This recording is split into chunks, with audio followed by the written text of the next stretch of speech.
നമസ്കാരം, മെട്രോ മാറ്റിനിയിലേക്ക് സ്വാഗതം. ഗതാഗത മന്ത്രിയെ സ്ഥാനം ഏറ്റെടുത്തതിന് പിന്നാലെ തന്റെ മണ്ഡലമായ പത്തനാപുരത്തെ ഗാന്ധി ഭവൻ സന്ദർശിച്ച് കെ.ബി. ഗണേഷ് കുമാർ. ഗാന്ധി ഭവൻ ഒരുക്കിയ സ്വീകരണത്തിൽ പങ്കെടുത്ത അദ്ദേഹം ഗാന്ധി ഭവനിൽ അന്തേവാസിയായ നടൻ ടി.പി. മാധവനെ സന്ദർശിച്ച് കുശലാന്വേഷണം നടത്തിയ ശേഷമാണ് മടങ്ങിയത്. 2002 ഓഗസ്റ്റ് മാസം 2-ാം തീയതി ഗാന്ധി ജയന്തി ദിനത്തിൽ ഇവിടെ ചെറിയൊരു കുഴിയിൽ ഞങ്ങൾ 10 പേരുടെ സാന്നിധ്യത്തിൽ ഞാൻ കല്ലിട്ടതാണ് ഈ ഗാന്ധി ഭവൻ.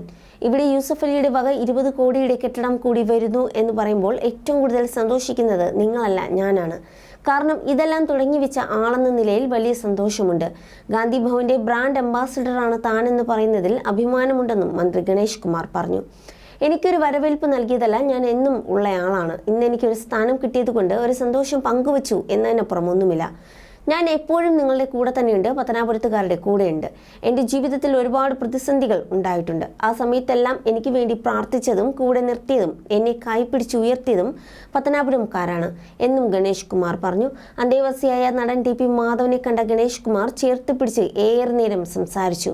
നടൻ മോഹൻലാലിനോടും ഗാന്ധി ഭവനിലെത്തി ടി.പി. മാധവനെ കാണണമെന്നും പറഞ്ഞിട്ടുണ്ടെന്നും ഗണേഷ് പറഞ്ഞു. മോഹൻലാൽ ഇപ്പോൾ കേരളത്തിൽ ഇല്ലെന്നും മന്ത്രി പറഞ്ഞു.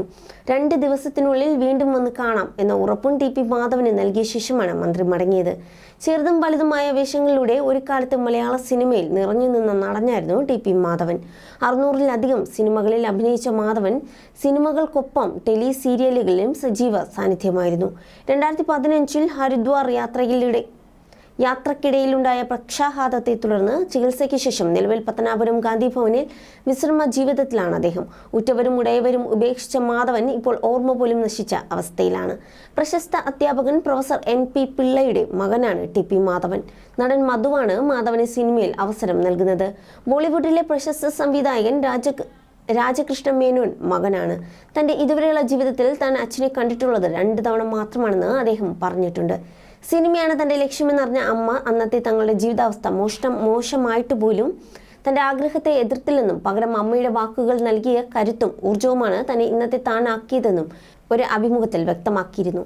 You're watching me on metromatney.com. metromatney.com. Subscribe for more videos. Subscribe here for more videos. Subscribe now. Thank you. You're watching me on metromatney.com. metromatney.com. Subscribe for more videos. Subscribe here for more videos. Subscribe now. Thank you.